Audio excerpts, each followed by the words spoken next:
మీ business ఏదైనా మీ ఊర్లో promotion చేయాలంటే అది సుమన్ టీవీతోనే సాధ్యం. ఇప్పుడే సంప్రదించండి.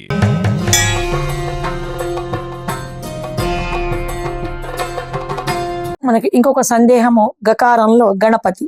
గణపతి విద్యలకు అధిష్టాన దేవత ఆది పూజితుడని మనకు అందరికీ తెలుసు. కానీ గణపతి పూజకు తులసిని ఎందుకు వాడకూడదు అనే సందేహము చాలా మందికి ఇప్పుడు ఎక్కువగా వస్తోంది. మమ్మల్ని కూడా చాలా మంది అడుగుతూ ఉంటారు.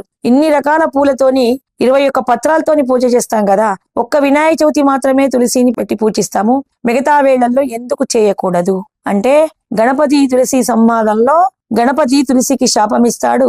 తులసీదేవి ముందు గణపతికి శాపమిస్తుంది. ఇద్దరు ఒకరినొకరు శపించుకున్నారు కాబట్టి తులసిని మాతృస్వరూపంగా భావించి తులసిని తన పూజకు అర్హురాలు కావని చెప్తాడు గణపతి. అదొక వెనకటి పురాణ కథ ఉంది. ధర్మధ్వజుడు అనే ఒక బ్రాహ్మణోత్తమునికి అందమైన బాలిక ఉదయించింది. ఆమె తులసి. ఆమె తర్వాత జయంతి, రకరకాల పేర్లు ఉన్నాయి. శ్రీకరి, విష్ణుచిత్త, విష్ణుప్రియ, ఇలాంటి నామాలు ఎన్నో ఉన్నాయి. ఆమె బాల్య చేత చిన్నప్పటి నుండి కూడా తండ్రి చెప్పే కథల ద్వారా అంటే విష్ణుమూర్తినే భర్తగా అనుకుంటుంది. కానీ చంచల స్వభావం, 12 వర్షము 12 సంవత్సరాల బాలిక కాబట్టి చంచల స్వభావంతో ఉంటుంది.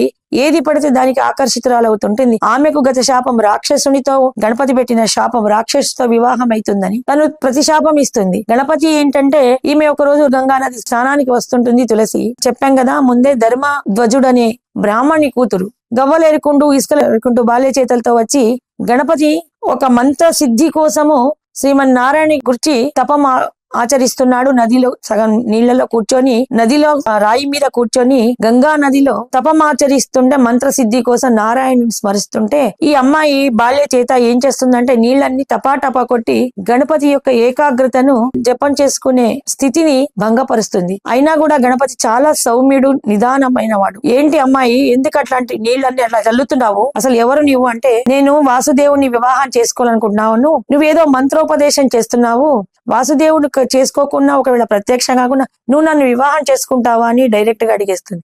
ఏంటి అమ్మాయి ఇంత చంచలంగా ఉంది అని చెప్పి ఆమె గతం అంతా తీసుకొని అలా ఎటు పడితే అటు లేకుండా నువ్వు కామోద్రేకంగా ప్రవర్తిస్తున్నావు కాబట్టి ఇదంతా రాక్షస ప్రవృత్తి గల యోచన నీకుంది కాబట్టి నువ్వు రాక్షసుని వివాహం చేసుకునే అవకాశం ఉంటుంది అంటే, నాకు నువ్వు శాపమించేంత గొప్పవాడివా, అంత పెద్ద గొప్ప భక్తుడివా, నీకే వికృతాకారం ఉండి నువ్వు మెల్లగా నడుస్తావని శాపమిస్తుంది, ఎదురు శాపమిస్తుంది. ఇలా ఇద్దరు పరస్పరంగా శాపాలు ఇచ్చుకోవడం వలన ఆమె ఎవరో కాదు, చాలా పవిత్రమైనటువంటి లక్ష్మీ స్వరూపం అని ఎంచి గణపతి తన శాపాన్ని మళ్ళీ తర్వాత బాధపడుతుంది. చిన్న బాల్యతలు చేసి నాకు అంత గొప్ప శాపాన్ని ఎందుకు ఇచ్చావు, రాక్షసుని నేను పెళ్లి చేసుకోవడం ఏంటి, నేను బ్రాహ్మణ కన్యకను అని చెప్తుంది. నీ దుస్వభావము, దురుసు స్వభావం వల్ల రాక్షస ప్రవృత్తి నాకు కలిగిచ్చావు, నీలో నాకు రాక్షస ప్రవృత్తి కనిపించింది కాబట్టి నిన్న అలా అన్నాను. తర్వాత యోగ దృష్టితో చూశాక నువ్వు చాలా సౌశల్యమైన మరుజన్మలో శాపవశాత్తుగా ఇలా ఉన్నావు కాబట్టి ఎప్పుడైతే నువ్వు ఒక పవిత్రమైన వృక్షంగా జన్మిస్తావు, నీ మొదట్లో సకల దేవతలు ఉంటారు. ఎన్మూలేతు సర్వతీర్థాని ఎనుమధ్యే